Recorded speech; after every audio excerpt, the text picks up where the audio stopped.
कहानी की शुरुआत होती है एक 58 साल के आदमी से जिसका नाम था इनू। वो अपने परिवार के साथ सामान बांधकर टोक्यो आ गया था। वो अपनी पत्नी और बच्चों को हर सुख सुविधा देने के लिए दिन रात मेहनत करता था, लेकिन उसके आसपास के सभी लोग उसकी बिल्कुल कद्र नहीं करते थे। उसके परिवार वालों को उससे कोई लगाव नहीं था और कोई उसकी इज्जत नहीं करता था। हर रोज इनू लोगों से भरी ट्रेन में धक्के खाकर ऑफिस पहुंचता, जहाँ उसके साथ जानवरों से भी बुरा बर्ताव किया जाता। आखिरकार इनू अपने घर के बाहर बैठा अपनी मायूस जिंदगी के बारे में सोच रहा था कि अचानक एक कुत्ता चलते हुए उसके सामने आकर खड़ा हो गया। उसके गले के पट्टे के साथ एक कागज बंधा हुआ था जिस पर कुत्ते के मालिक ने लिखा था कि इस कुत्ते का नाम हनाको है और इसका अच्छे से ख्याल रखना। उसी समय इनू की पत्नी जेनी बाहर आई और इनू ने उसे बताने की कोशिश की कि आज से ये कुत्ता उनके परिवार का हिस्सा है, लेकिन इनू के बोलने से पहले ही जेनी ने कुत्ते को बाहर भगाने को कह दिया और फटाक से अंदर चली गई। अगली सुबह इनू डॉक्टर के पास चेकअप के लिए गया, लेकिन तब उसे पता चला कि उसे तो कैंसर हो गया है और ये बीमारी उसके पूरे शरीर में फैल चुकी है, तो बचने का कोई चांस नहीं।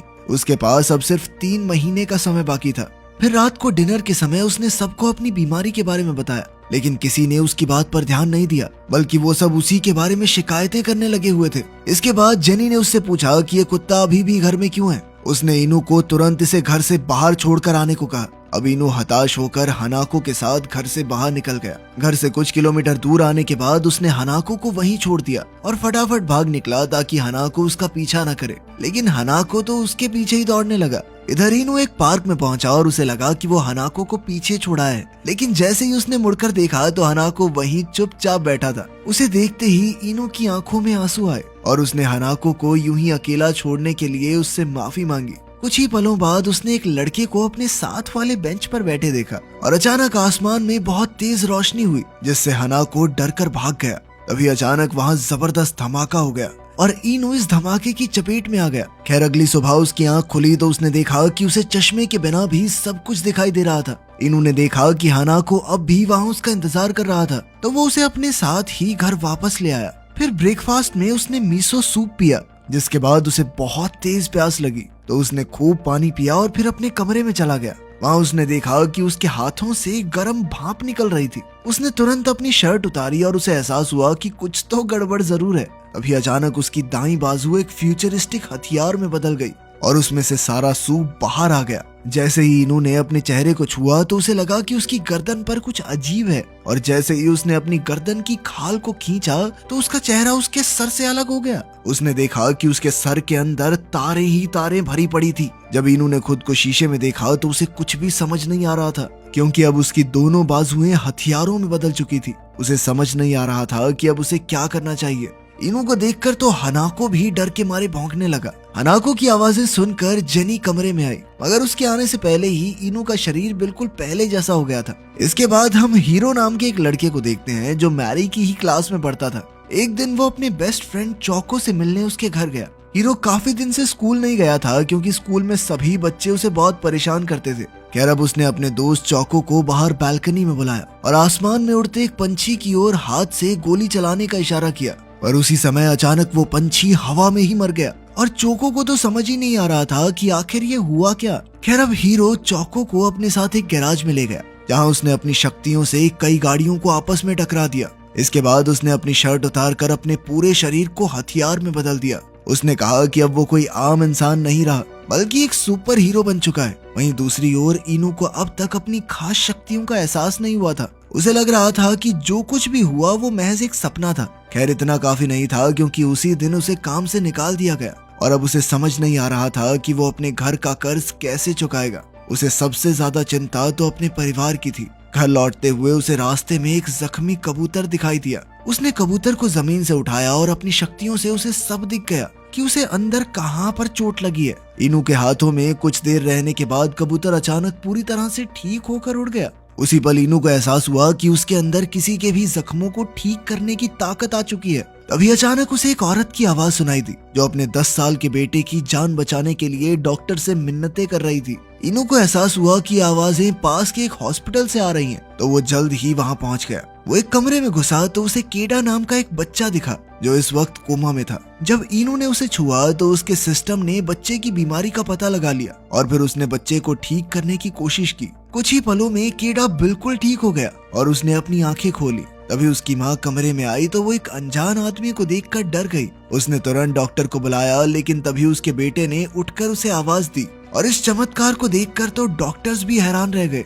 इधर इनू चुपके से बाहर आ गया और अब उसे इतनी खुशी हो रही थी जितनी उसने अपनी जिंदगी में कभी महसूस नहीं की। खैर अगले दिन हम देखते हैं कि स्कूल में चोको को टेकन नाम का एक बदमाश लड़का और उसके साथ ही परेशान कर रहे थे। तभी हीरो बीच में आया तो टेकन ने उसका कॉलर पकड़ लिया। हीरो ने उसका हाथ इतनी जोर से पकड़ा कि टेकन को लगा कि आज तो उसकी हड्डियां ही टूट जाएंगी। हीरो ने उसे चोको से माफी मांगने को कहा और फिर उसकी तरफ बंदूक का इशारा करके कहा कि चोको से जो पैसे चुराए हैं ना वो वापस करो। टेकन ने कहा कि उसके पास अभी इतने पैसे नहीं हैं, मगर उसी पल चोको ने उसे रोक लिया। हालांकि वो टेकन से नफरत करता था, मगर वो ये नहीं चाहता था कि हीरो उसे जान से मार डाले। इसके बाद हीरो कमरे से बाहर गया तो शीन नाम की एक लड़की उसके पीछे गई। उसने अपनी सारी हिम्मत जुटाकर हीरो से अपने प्यार का इजहार किया, जिसे सुनकर हीरो को बेहद खुशी हुई। बाद में हीरो ने अपनी माँ को फोन किया तो उन्होंने हीरो को बताया कि उसके पिता की तबीयत बहुत खराब है और वो उससे एक आखिरी बार मिलना चाहते हैं। इसलिए उसकी माँ ने हीरो को आज रात अपने पिता के घर डिनर के लिए जाने को कहा।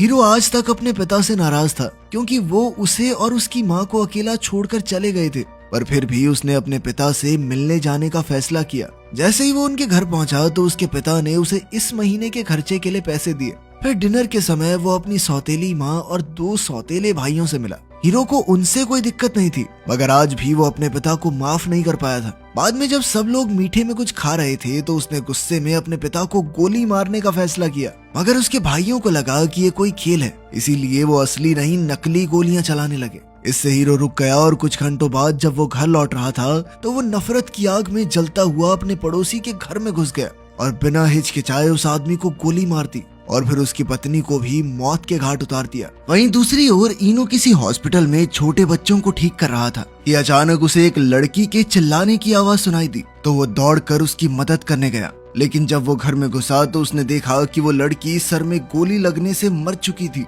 इन्होंने फिर भी उसे ठीक करने की कोशिश की, मगर उसके पास मरे हुए लोगों को जिंदा करने की ताकत नहीं थी। फिर वो साथ वाले कमरे में गया तो उसे लड़की के माँ बाप की लाशें मिली और हीरो उसके सामने खड़ा था। अब हीरो को अपने जुर्म का कोई गवाह जिंदा नहीं छोड़ना था, इसलिए उसने इनू पर भी गोली चला दी और वहाँ से चला गया। कुछ देर बाद इनू उठ खड़ा हुआ और हीरो के पीछे गया, लेकिन तब तक बहुत देर हो चुकी थी। इसके बाद हर एक टीवी चैनल पर इस परिवार के बेरहमी से हुए कत्ल के बारे में ही खबर चल रही थी। पुलिस का कहना था कि इन लोगों पर बंदूक से हमला हुआ है, लेकिन वहाँ पर एक भी गोली नहीं मिली, खोखा नहीं मिला। इसके बाद जब चोको हीरो से मिला तो उसने हीरो से पूछा कि क्या इस परिवार की मौत के पीछे उसका हाथ है। तब हीरो ने अपना गुनाह कबूल किया और कहा कि अब वो इंसान नहीं बल्कि भगवान बन चुका है। खैर उसने वादा किया कि वो हमेशा चोको की रक्षा करेगा, मगर चोको बहुत डर चुका था, इसलिए उसने हीरो को हमेशा के लिए दूर चले जाने को कहा। बाद में जब हीरो घर आया तो उसकी माँ ने उसे अगले महीने से अपने पिता के साथ जाकर रहने को कहा।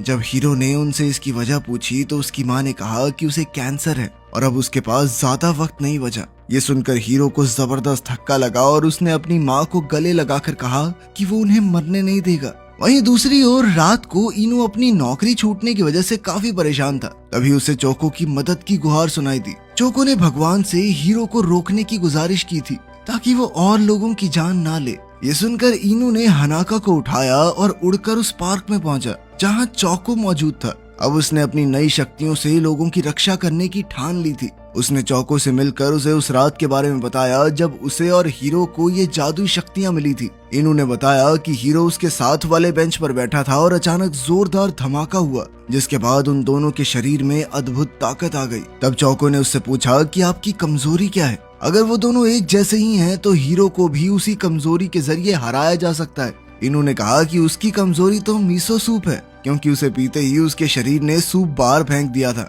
खैर उस दिन से चोको ने इनू को ट्रेनिंग देनी शुरू की ताकि वो हीरो का सामना करके उसे हरा सके। सबसे पहले उसने इनू को अपनी उंगलियों से कॉफी कैन पर गोली चलाने को कहा। कुछ कोशिशों के बाद वो कामयाब हुआ और फिर उसने थक कर पानी पिया और अचानक उसके शरीर ने सारा पानी बाहर फेंक दिया। तब चोको ने बोतल का लेबल पढ़ा कि इस पानी को खिलाड़ी पीते हैं क्योंकि इसमें इलेक्ट्रोलाइट्स बढ़ाने वाले सॉल्ट्स मौजूद थे। तब चोको को एहसास हुआ कि मीसो सूप में भी नमक होता है, यानी कि इनू का शरीर सोडियम नहीं पचा सकता। इसके कुछ दिन बाद हीरो अपनी माँ के साथ डॉक्टर के पास गया तो डॉक्टर ने उन्हें बताया कि मानो किसी चमत्कार से उनकी माँ के शरीर के सारे कैंसर सेल्स पूरी तरह गायब हो चुके हैं और अब वो बिल्कुल तंदुरुस्त हैं। ये सुनकर वो दोनों बेहद खुश हुए, पर बाद में जब वो घर लौट रहे थे तो रास्ते में कुछ पुलिस वालों ने हीरो को रोक लिया क्योंकि वो उस परिवार की हत्या के केस में उससे पूछताछ करना चाहते थे। अब गिरफ्तार होने के डर से हीरो वहाँ से भाग निकला तो पुलिस उसके पीछे पड़ गई। इसी दौरान वो 3 एजेंट्स को गोली मारकर फरार हो गया। कुछ ही घंटों में हीरो के भागने की खबर टीवी पर फैल गई। फिर अगले दिन शीन स्कूल से घर लौट रही थी तो उसे हीरो दिखाई दिया, जिसके बाद उसने हीरो को अपने घर चलने को कहा। शीन ने बताया कि उसके घर पर सिर्फ वो और उसकी बूढ़ी दादी रहती हैं, इसीलिए वो जब तक चाहे तब तक सुरक्षित रह सकता है। उधर मैरी जब घर लौट रही थी तो उसने ट्रेन स्टेशन पर अपने पिता को चौको के साथ देखा। जब मैरी ने चौको से इसके बारे में पूछा कि वो लोग कब मिले तो चौको ने झूठ कह दिया कि हम दोनों तो फ्री फायर खेलते हुए मिले हैं। वहीं दूसरी ओर हीरो ने टीवी पर देखा कि जब से वो भागा था तब से मीडिया उसकी माँ के पीछे हाथ धोकर पड़ गई थी। सैकड़ों रिपोर्टर्स उसकी माँ को घेर कर उन पर बेबुनियाद इल्जाम लगाते और उनके बेटे के जुर्म का जिम्मेदार उन्हें ठहराते थे। बाद में हीरो को पता चला कि उसकी माँ इस सब का बोझ झेल नहीं पाई और उनकी मौत हो गई। हीरो ने इंटरनेट पर एक चैट पढ़ी जिसमें लोग इस केस के बारे में बातचीत कर रहे थे। उसमें एक जवान लड़के ने लिखा कि उसने ही रिपोर्टर्स को हीरो की माँ के घर का पता दिया था। इस पर कई लोगों ने उस लड़के को शाबाशी दी। अब हीरो ने गुस्से में उस लड़के को वीडियो कॉल की और उसे देखते ही वो लड़का काफी खुश हो गया क्योंकि सारी दुनिया हीरो को ही तो खोज रही है। मगर अचानक हीरो ने स्क्रीन की तरफ उंगली करके उस लड़के पर गोली चला दी। वो लड़का हीरो से रहम की भीख मांगता रहा मगर हीरो तब तक नहीं रुका जब तक उस लड़के की जान नहीं चली गई। इसके बाद उसने वहाँ चैट करने वाले सभी लोगों का यही हश्र किया जो इस लड़के को शाबाशी दे रहे थे।